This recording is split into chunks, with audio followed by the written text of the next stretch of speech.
All right, guys. I think it is about time for me to get started, and I'm going to do that. So, thanks so much for being here. And I imagine we're all here for one reason, and that is because if you've logged onto LinkedIn or any of your tech blogs today, there's a lot of noise around this AI search thing right now, huh? And I think if you're like me, you're sort of trying to categorize it and place it on some kind of continuum of importance. And, we have everything from kind of breathless to confused, some trying to sell you something. I'm going to avoid that path today, I promise. My goal is hopefully successful and is to be a little bit simpler and just from a marketing standpoint, what's changing and what's not, right? And the goal here is help us help people in the field. I'm agency side, but on my client side friends, on my other agency side friends, help us pinpoint where smart, marketers like yourselves and strategists should focus our energy and how much of that energy we should be diverting. So who am I? Yes, quick context before we get into that'll probably certainly will shape my perspective and how I'm going to approach this topic. I am not an SEO practitioner. I am certainly not an AI engineer. I'm a brand guy, strategy. I've been also a marketing leader on in-house too. So, I know the pressure that you guys are up against and when something new comes along. Um, and currently, I lead the strategy practice at R plus M. And really, what I do in my day to day is focused on empowering organizations to really improve revenue efficiency. Really, that's where our target is around revenue efficiency, and we do that primarily by kind of emphasizing alignment between brand and marketing and business strategy. And I think that's sort of the cocktail we're going to be serving up today. So, kind of based on that and my interest, when something like GEO appears, I am typically less interested in the tactic, uh, you know, for time constraints, but mainly I'm not a highly technical person. A bit out of my depth on the tech side, and I respect and rely on our tech partners all the time, and I'm not going to be, there's another part of this story that they can tell. But my interest, and I think really a good toehold for all of us, is what a disruption like GEO reveals kind of upstream of our marketing apparatus, of our digital strategy, right? Because that's where the real change is going to happen. And I will submit that's where the real opportunity sits. So the case that I'm going to make today, or try to, is GEO, at least at first pass, is not really a technology story. It's a brand story. And, sure, we are talking about changes to how people search using technology. I agree. I grant that. But I think more importantly and more interesting for me, and I think in a more valuable way to get your head around this whole thing before you dive in, we're exploring how buyers, in the future of how buyers evaluate and decide who to trust ultimately. And, trust is bigger than technology. Okay. You'll hear AEO, GEO, AI search, LLM search, answer engines, a lot of jargon flying around. I'm not dismissing all of these outright. Some of these have specific meaning, and as you sort of get deeper into the weeds, these will become more and more important. But that's a talk for another day. So, for the sakes of our discussion and my voice and kind of acronym for fatigue, we're going to use kind of GEO as a blanket term to kind of encompass, AI systems influencing who gets seen, who gets trusted, who gets chosen. Pick your poison. All right, let's get into the scary stuff. GEO is going to disrupt what we know and how we know those things, right? This is the tension we should acknowledge up front. For probably 30 plus years, search was more or less a game that you could play, right? Optimize pages, publish content, you'd improve your rank.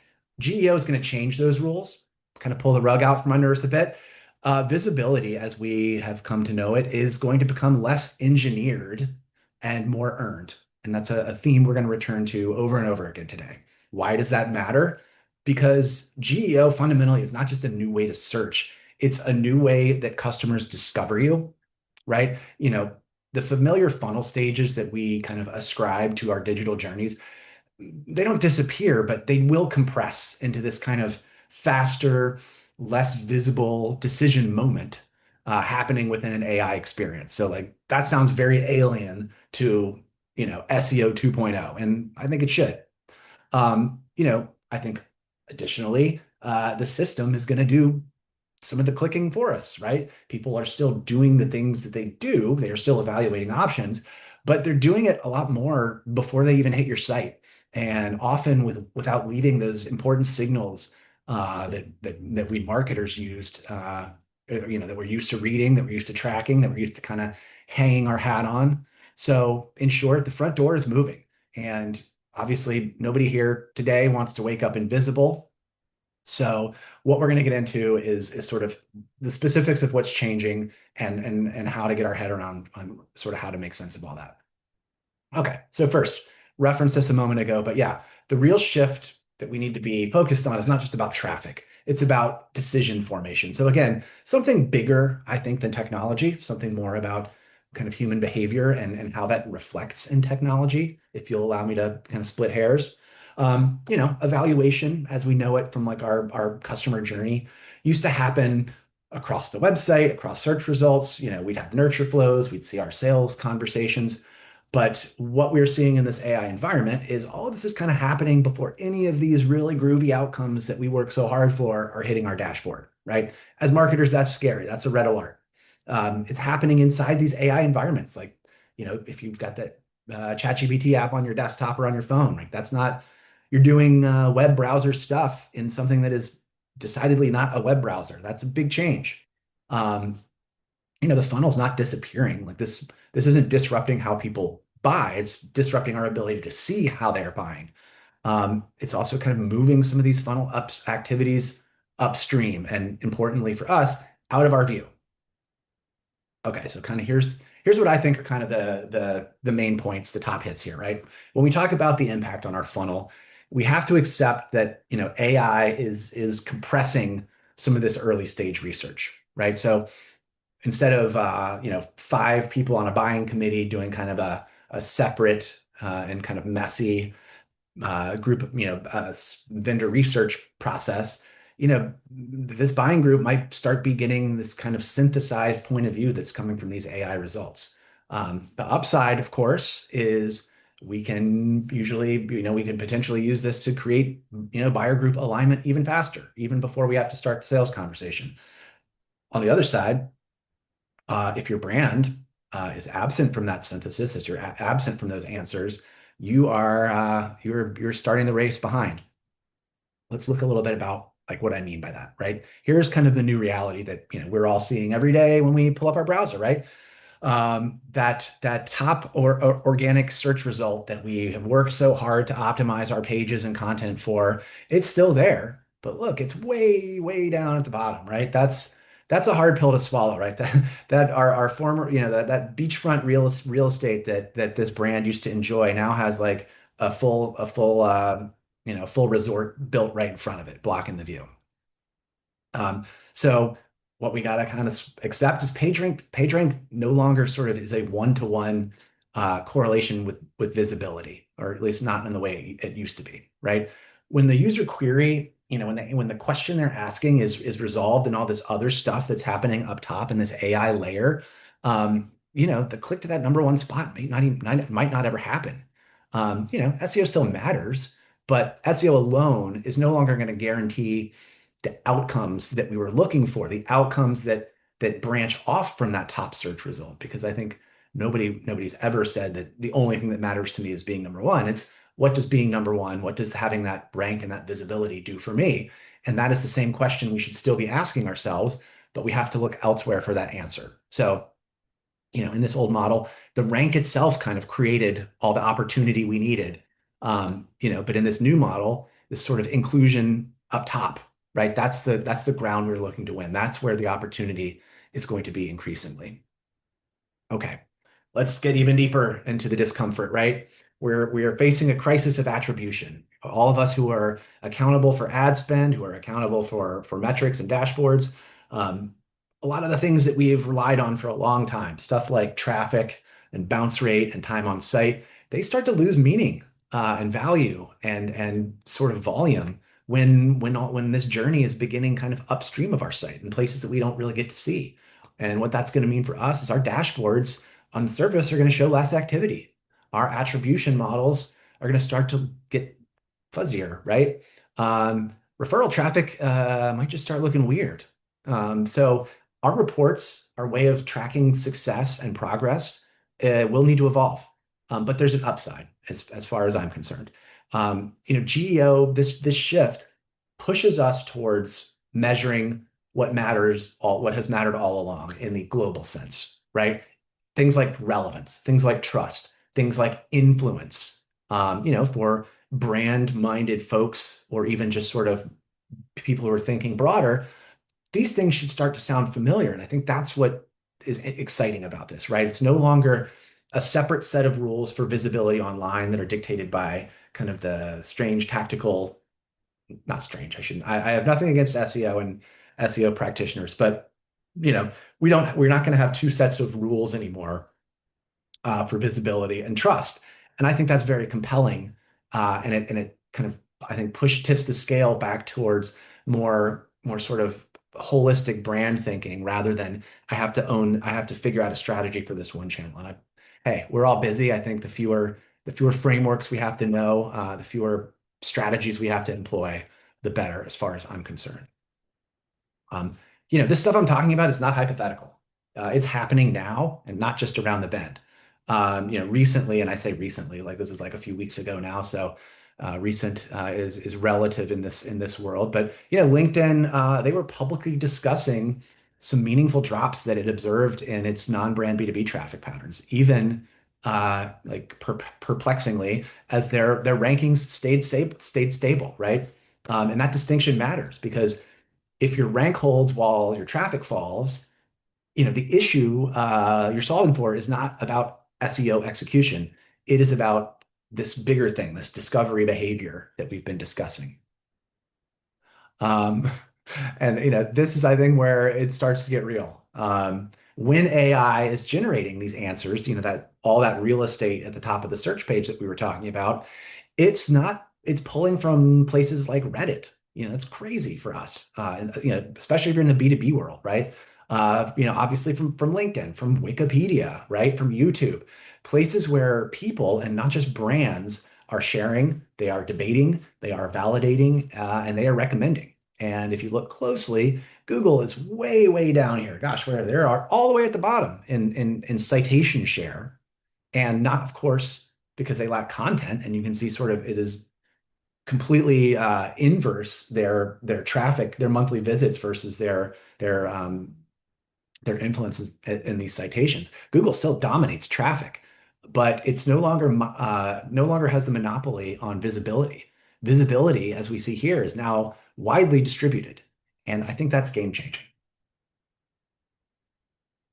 And to really hammer it home, I think this is really what we are at risk of underestimating if we don't have the proper lens for looking at the change that we're really facing, right? A buyer can now compare options, they can narrow choices, they can form preferences critically, they can form preferences before they start buying without touching your website. So your dashboard shows nothing. But the decision, which is what the business overall is trying to influence, is already underway. Um, you know, Measurement's not kind of breaking randomly. It's breaking because the things we were measuring reflect behavior that is now happening in places we can't see. And that is a little scary, right? We're losing we're going to feel the loss of some control. And right, like we certainly have enough of that in life. So yeah, this is daunting in some ways. At the same time, I believe that GEO presents an opportunity. Are showing data on the screen. Am I not sharing my screen?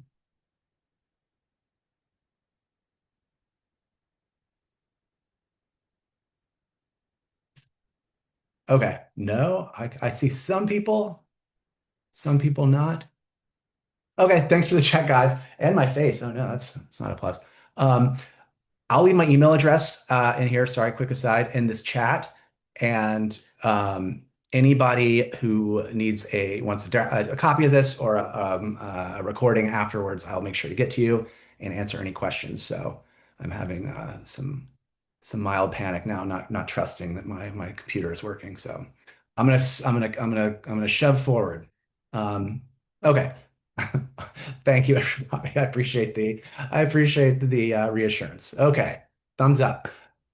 Yeah, okay. Let's clear out all that anxiety that I was just in the middle of, all the scary stuff. Let's talk about what this is, what the good here. What's the opportunity for smart people like the ones who signed up for this today, which includes all of you. We've talked about symptoms, talked about, traffic shifts, hidden influence, weaker attribution. Let's get into the like kind of the mechanism because, as I said, the shift isn't really just about technology. It's a sort of new uh, you know system through which visibility gets created. And I think understanding this is going to allow us to plan our next steps, and it's going to make our long-term strategy a lot clearer, which is what we're here to do today. So, right, first things first, we really have to understand that fundamentally GEO works, functions in a different way than SEO. Um, Traditional search was really about just retrieving sources. You ask a question, it compares it tries to break down your query and pair the keywords in that query with keywords that have been indexed elsewhere and try to like mash those two things together. It gives you a bunch of options. That's the old. What we're talking about with GEO, the G, generate, they're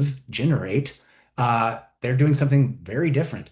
They are comparing these sources on my behalf. They are interpreting trade-offs and pros and cons, and they are assembling an answer for me. They are an agent for me. They are doing work for me. So, as a brand, this means you're no longer just competing to be clicked. You are the stadium of competition, right? The venue is whether you are in that answer that is being synthesized on behalf of a user. And if you miss that boat, you miss a very valuable moment in your pre-buying cycle to shape that early consideration. And that's got revenue, that's got impact on your revenue efficiency all the way down the chain. And I won't get too much on a tangent there. That's for another day. But what we're talking about here is a critical time when your future buyers are shaping their preferences and your current buyers are looking for solutions. GEO plays a much different role than kind of traditional search would play. And because of that, as I mentioned earlier, if the influence that we're seeking is happening before the click, we need to move our measurement kind of upstream too, right? Of course, traffic still matters, leads still matter, revenue definitely still matters, but those are going to be lagging signals, I believe. What we need to start thinking about are what are some of the leading indicators? What are some of the earlier signals that we can focus on now so that we can adjust and we can aim. So things like, are we showing up in the answers? Are we being cited? Are we entering the short list before that buying process starts? Again, all things that we want in general, but now just applied in a smaller scale and in the context of GEO. And what that means for us is, you know, we are sort of shifting our main question from how many people visited to were we present when that preference formed, which again, in my specific flavor, my perspective, my kind of dogma on brand, that's what brand is all about, is establishing a strong presence to shape that preference, right? So again, I see just this opportunity for kind of complete overlap between good brand strategy and being successful in this world of search, right? Um, so I think that's groovy, right? Okay. So let's talk a little bit more about some of these metrics. This fair warning. I hope everybody is awake and alert. This is going to be kind of we're going to get into the weeds here a little bit, but I think everybody here, this is probably the meat you were looking for, enough kind of philosophy. Let's talk about some of the metrics that we should start looking at or start shifting toward as we make this step. So I'll caveat by saying none of these are perfect, right? But they will give us some directional visibility into a process that really we can no longer directly observe. And like that uncertainty, that lack of full control is just something we're going to have to learn to live with.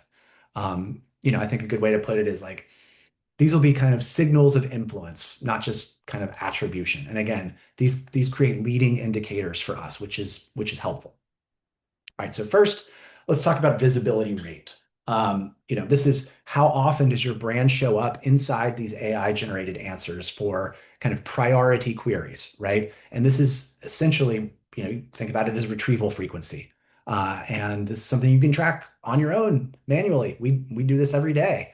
Or, there's some tools out there. I'm pretty agnostic there because I think for most of us at this stage, just some common sense manual searching across a few of these LLMs is a good check of the barometer.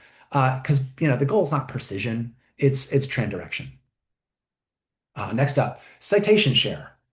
When AI answers a question, it usually is going to reference multiple brands, often your competitors. So citation share is useful because it helps you kind of gauge your presence over as a proportion of that overall set relative to your competitors, right? And I think it's kind of the closest thing approximation to share of voice that we have in these AI environments, which means it's kind of a familiar framework for us, which I think is always helpful. Finally, AI, or I guess not finally, we got one more. Uh, Overview win rate, right? For Google, this is basically how often your content shows up in those AI generated summaries. So it's still tied to search, but it reflects, I guess, a different kind of visibility than kind of traditional ranking. And then finally, this is kind of a cool one. I like it. I like hearing my clients talk about this. Um, Referral traffic specifically from LLMs, right? This is where, AI is actually sending someone to your site. It's in one way kind of incomplete because much of the journey has happened without a click really there. So you lose that. But what we are seeing when we're tracking this traffic, when we're tracking LLM referred traffic, is it often tends to be higher intent, more qualified traffic. So again, all of the things that we want to happen as marketers are still happening. We are just giving up a little bit of our ability to see those things in the moment. But what this reflects is that when those things happen, when we do our job, we get the outcome we want. We get the right people to our website who know the right thing about us. They believe the right thing about us. And, that's what it's all about at the end of the day. Um, so yeah, I think that's cool. Like as I said earlier, this data is still emerging. I haven't seen. I'm not even really looking for kind of a single dashboard. But I'd say that's not a reason to wait. We can do stuff like defining some priority prompts. We can track our visibility over time. We can start doing some comparison against our competitors. Because like I said, even as we watch, hopefully it isn't happening to anybody right now, but as we see that traffic decline, the what we're going to counterbalance that out with when we report up is that our influence is increasing. And, I'd rather have I'd rather have less traffic that's higher value than, more traffic that's junk. I think a sales team would agree. Okay, here's the other kind of big pill to swallow and kind of really hammering home the fact of just how much control we are giving up. We have all of us in this room treated our website as the center of gravity and as an main focus of our resources and time and attention. But as we're seeing, buyers are going to meet fragments of us first in these AI environments before they hit our website. Potentially, they're going to see a review. They might see a mention or a quote or like a thread, a community thread, or again, a recommendation inside one of those AI answers, one of those AEO answers. And from those fragments, they're going to start to piece together an image of you. They're going to start forming a judgment that does not that is not based strictly on the strictly controlled owned space that you have created for yourself, your walled garden of your website. So if someone never visits your site during their search, the question to ask yourself is, would they still understand who you are and why you matter and whether you're credible? If not, you have more than a traffic problem, you have a recognition problem, right?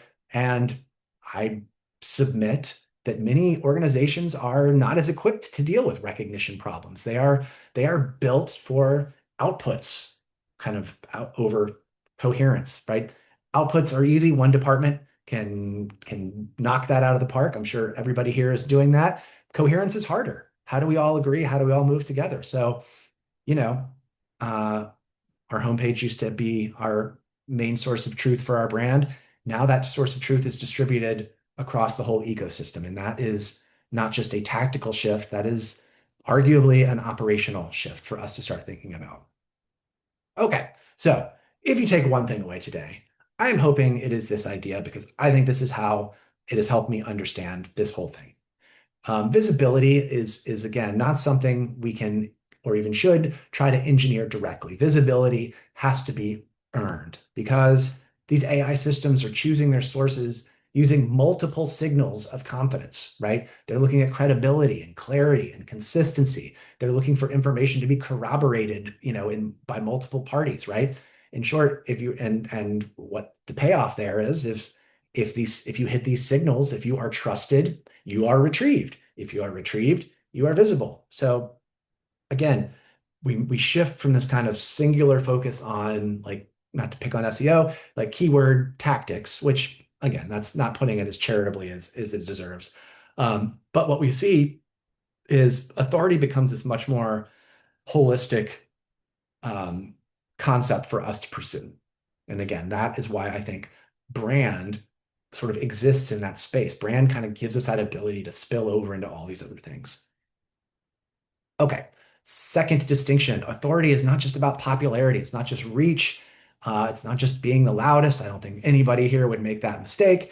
But to hammer it home, authority is the confidence, and this is, I think, key, held by both people and machines. And the machine part is technical. We can get to that later. That your brand is a source worth including in the results, right? Humans reward expertise and proof and like reputation.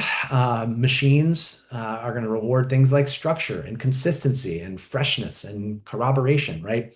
Strong brands, again, unlock this because they provide good and clear and distinctive communications that express, the things you want to stand for and hit the signals that you're trying to hit for AI. Again, I would say for us, the challenge, and particularly to our leadership, is that this leaves a lot of organizations exposed. We have optimized for attention and potentially underinvested in trust. Not everybody, but when the pipeline, when the quarterly numbers are calling, we know what the default is, and we know where the dollars go. And we've learned some short-term habits in the SEO era that are just not going to be enough to sustain us in the future. So this is a very misleading slide because, as I have said, authority kind of challenges our old instincts because we cannot hack it. We cannot manufacture it with a burst of activity or sort of one optimized channel. Authority, forms when kind of the same truth is reinforced across the business over time. And that means marketing matters a lot, but so does product. So does the product team. So does your leadership voice. So does PR and earned media, probably even more so than, it's a huge boost for that area in ways probably we're still exploring. Customer proof, hiring, partnerships, your reputation. So again, it's not a search issue. GEO is not a search issue. It is really an enterprise issue. And that I think is the biggest challenge for all of us here today. Um, if every part of your enterprise is telling a different story, AI does not interpret that as nuance. It interprets it as weak signal, and weak signals get ignored, right? But we do have some levers. So, to the best of my ability, I'll share what I've seen as probably some things for us to start thinking about. Expertise, right? Are you demonstrating real depth and clarity and insight across the areas you own, right? Are you explaining things better than everyone else? And this is where something like point of view and defined expertise matter. Things that, again, I submit brand really helps you establish if you've invested correctly. Who else validates you, right? Credibility. Are you cited? Are you referenced? Are you talked about outside, your own walls? This is where these proof points, where proof points help, where your customers play a big role. where, earned media and PR and partnerships play a huge role. Are you equipped to show up regularly with a coherent voice and a recognizable perspective, or do you just kind of publish in bursts and like, hey, we've all been there? This is where kind of content rhythm and cross-channel alignment matter, and these are ideas that are, I would argue, kind of operational enterprise wide and not just marketing department wide, because you need your SMEs to be in here, and the marketer, your content team's just sitting there waiting for the SMEs to fill out their blog sheet, right? Um, Freshness. This is kind of an interesting one, right? Are you contributing new thinking? Are you keeping your content actively relevant? This is where updating, kind of evolving, staying in the conversation, start to matter more. Another kind of facet of freshness is that authority is not static. Like the target's always going to be moving. And so what counts as proof now might shift as kind of AI learns to filter out low value or AI generated noise. Like it's always going to be an arm race, right? An arms race between AIs trying to give you something valuable. People are trying to game the system. And I think AI is going to win that battle. So means that your content strategy has to be designed around kind of this principle of agility and movement. So again, none of these are hacks, right? These are pretty broad. These are behaviors. So when we think about authority, don't think checklist. Think about reputation signals, the kind that AI can detect and the kinds that humans already trust, and basically like the things that good, strong brands already do. Okay, so let's get into sort of some action items right now. Let's ground all this, right? This is not a Monday morning reset. You don't need to like rebuild your team. Certainly don't abandon your SEO or chase every new tool that appears next week. That's not going to get you anywhere. But I think it's useful to start updating what your organization prioritizes, because the game is not just shifting from capturing attention to it's earning inclusion, right? And how these decisions are formed. And this is going to favor organizations that are steady and coherent and trusted over those who are just sort of like loud and reactive. Um, you know, a winning strategy favors an enterprise-wide approach, a well-rounded, well-resourced. I cannot emphasize that enough. And I know that's the pain a lot of my marketing friends are feeling. Brand strategy. So yeah, I tried to ratchet up the fear at the top of this for theatrics, but the right response is not panic. It is reprioritization, right? Small moves, smart moves, made consistently. Like right now, while the cost of learning is still relatively low, you know, this graph is like several weeks or maybe a couple of months old by now, so I should probably recheck these numbers. But I think the other big piece of context here is, today SEO still dominates search, right? Some forecasts, such as this one, suggest that there might be this inflection point in a few years. Whether it's going to happen at 2020 or 29, I'm not making any bets on that, but I think the sort of takeaway is this is going to be a multi-year transition. So there's still time to prepare your foundation. Like I've said many times in service to my SEO friends, keep your SEO healthy, but look at the same time on how you are strengthening your credibility and your clarity and your consistency overall. I think the winning mindset here is foresight over urgency. And I think in B2B, right? Like our decision makers are not always on the bleeding edge of the adoption curve. So probably that suggests you've got plenty of time to really make the switch. Okay. So when I'm advising clients on this, I typically point them towards four priorities. Because again, everybody is just starting, and this is not a 180-degree turn. But I would say first, audit your trust signals, right? Where does the market encounter you beyond your website? And what do those encounters say about you? Are they saying the right things? Look at reviews and analyst mentions and things like earned media that you're getting.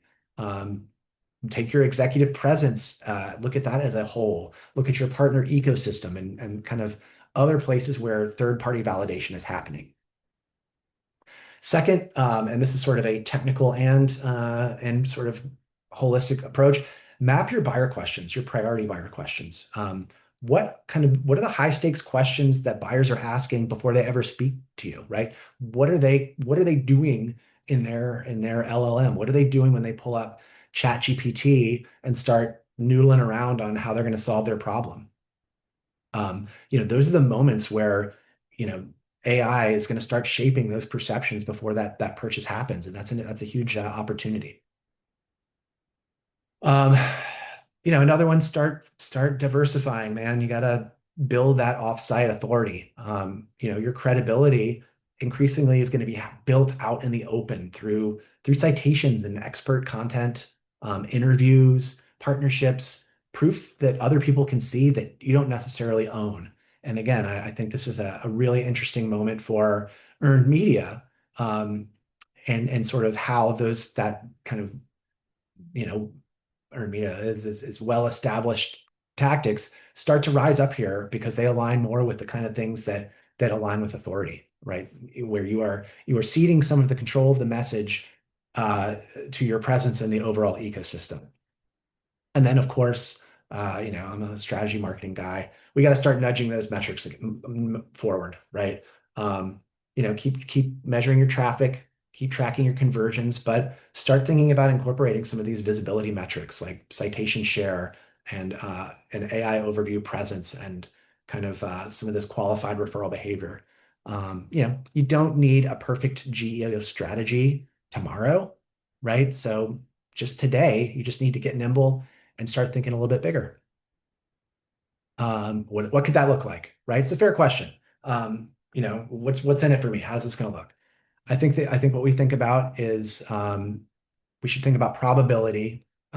Sorry, we should excuse me. World domination is not the goal that we're probably looking at. A sudden flood of traffic is probably not what we should be expecting to happen, or even kind of perfecting our attribution dashboard. Our early success here is probably going to look a little bit more practical than dramatic, which kind of I hate to end on a flat note there, but stuff like stronger visibility for the prompts that matter to your category. That's something worth pursuing and something you can act toward.